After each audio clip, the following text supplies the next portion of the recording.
नमस्कार, मैं हूं कोमल सिंह और आप देख रहे हैं इंडिया विराट न्यूज। आइए नजर डालते हैं इस वक्त की खास खबर पर। उत्तर प्रदेश के गाजियाबाद में नियुक्त राज्यकर विभाग के उपायुक्त संजय सिंह की मौत के बाद पूरे विभाग में हड़कंप मच गया है। गाजियाबाद से लखनऊ तक इस हादसे की चर्चा हो रही है। ऐसा क्या दबाव था कि एक अधिकारी को आत्महत्या के लिए मजबूर होना पड़ा? विभाग में सोमवार को ये चर्चा रही कि जीएसटी अधिकारी संजय सिंह पिछले कुछ दिनों से तनाव में थे। तनाव का कारण था ब्याज माफी स्कीम के तहत एक दिन में कम से कम 5 लोगों को रजिस्टर्ड करवाना। जीएसटी डिप्टी कमिश्नर कुछ दिन पहले ही वह कैंसर से उभरे थे। विभाग में यह भी चर्चा है कि रविवार रात हादसे के 1 घंटे पहले उन्होंने अपने उच्च अधिकारी एमपी सिंह को फोन करके कहा था कि ऐसे माहौल में काम करना मुश्किल होगा, मैं काम नहीं कर पाऊंगा। लेकिन उसके 1 घंटे बाद ही यह हादसा हो गया। नोएडा में डिप्टी कमिश्नर संजय सिंह की आत्महत्या के मामले में उनकी पत्नी का बयान सामने आया है। मृतक GST deputy commissioner Sanjay Singh की पत्नी ने डिप्रेशन की बात को सिरे से नकार दिया। पत्नी ने आत्महत्या मामले में गंभीर आरोप लगाए। उनका कहना है कि जीएसटी डिप्टी कमिश्नर पर काम का ज्यादा दबाव उनकी आत्महत्या का कारण है। इस मामले में विभागीय स्तर पर बीमारी से डिप्रेशन की बात कही जा रही थी। संजय सिंह की पत्नी ने विभाग की मौजूदा व्यवस्था को मौत का मुख्य कारण बताया। उन्होंने कहा कि संजय सिंह 10 साल पहले कैंसर से जंग जीत चुके थे। वह प्रशासनिक दबाव से परेशान थे। उन्होंने कहा कि सेक्टर 75 एपेक्स सोसाइटी में रहने वाले डिप्टी कमिश्नर की मृत्यु 15वें फ्लोर से गिरने की वजह से हुई है। नहीं, ही वॉज द सर्वाइवर। इसको नहीं कहेंगे कि वो जूझ रहे थे। He was very good patient of the cancer और उन्होंने अपने अलावा भी बहुत अपने करीबियों का भी इससे इलाज बहुत अच्छे से कराया, चाहे वो मेरी सिस्टर इन लॉ हो या मेरे फादर इन लॉ हो। इनका कैंसर हम लाइफ थ्रेटनिंग नहीं मानते हैं, never. From the very first day it is said it is not life threatening. तो जो भी था इस बीच कहीं ना कहीं उनका एक ऑफिशियल मेंटल प्रेशर उनको, शायद इसको हमारे विभागीय लोग समझ पाएंगे, बट मेंटल प्रेशर बहुत ज्यादा था।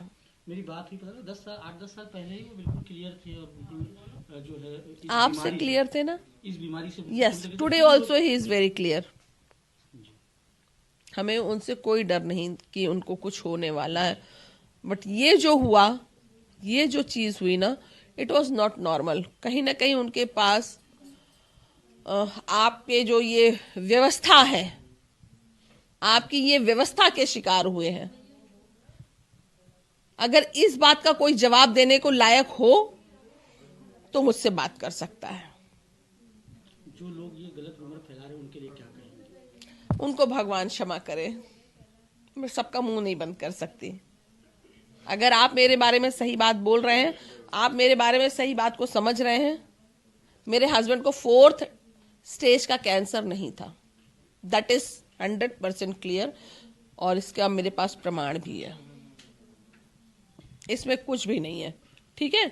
दूसरी चीज, जो भी चीज हुई, इसके लिए कहीं ना कहीं हमारी जो ये व्यवस्था है ये जिम्मेदार है।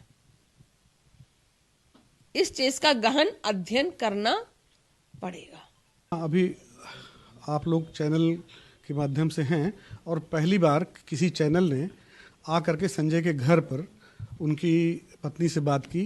मैं उनका बड़ा चचेरा भाई हूं और ये जो अन्य चैनलों पे बात कही जा रही है वो नितांत असत्य है।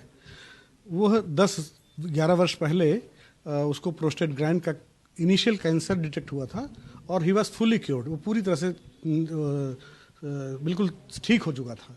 और इधर थोड़ा सा कार्य पद्धति और विभाग की स्थितियां जो हैं, शायद आप लोगों को भी पता लगता होगा, विभाग में दबाव बहुत है और उसके चलते इनको एक अतिरिक्त चार्ज मिला था यहाँ पे, उसको वो नहीं चाह रहे थे, उससे वो थोड़ा सा परेशान था बहुत ज़्यादा।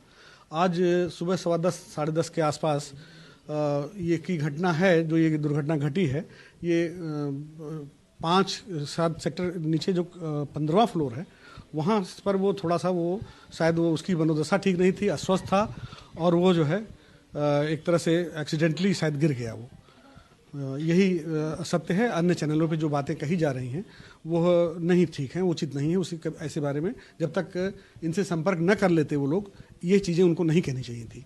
और आप लोग पहली बार आए हैं, आप लोगों ने ये बात पूछी है और ये जो सत्यता है आप लोगों को बताई जा रही है। आज के लिए बस इतना ही। ऐसी ही देश और दुनिया की तमाम छोटी बड़ी खबरों को देखने के लिए जुड़े रहिए इंडिया विराट न्यूज के साथ। नमस्कार।